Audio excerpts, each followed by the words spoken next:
দক্ষিণ পূর্ব এশিয়া জুড়ে তীব্র তাপপ্রবাহ বইছে। এবছর সব দেশেই তাপমাত্রা রেকর্ড হয়েছে স্বাভাবিকের চেয়ে কয়েক ডিগ্রি বেশি। দেশে দেশে জারি করা হয়েছে স্বাস্থ্য সতর্কতাও, বন্ধ রাখা হয়েছে শিক্ষা প্রতিষ্ঠান।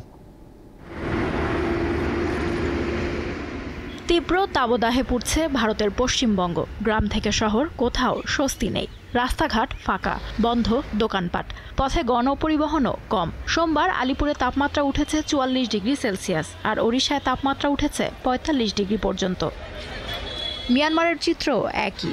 রবিবার মধ্য মিয়ানমারের ম্যাগওয়ে অঞ্চলের পারদ ওঠে ৪৮.২ ডিগ্রি সেলসিয়াসে। দেশটির ইতিহাসে এটি এপ্রিলের সর্বোচ্চ তাপমাত্রা। গরমের কারণে ইয়াঙ্গুনে মোটরসাইকেল ও স্কুটার চলাচল নিষিদ্ধ করা হয়েছে।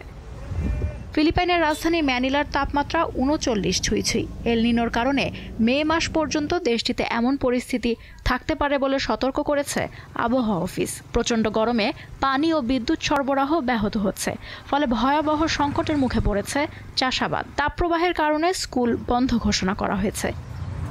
থাইল্যান্ডে এবছর এখন পর্যন্ত হিট স্ট্রোকে মারা গেছে ৩০ জন। নাগরিকদের বাইরে যাওয়ার ক্ষেত্রে সতর্কতা জারি করেছে আবহাওয়া বিভাগ। দেশটির উত্তরের শহর লাম্পাংয়ে রবিবার তাপমাত্রা ৪৪ ডিগ্রি সেলসিয়াস ছাড়িয়ে গেছে।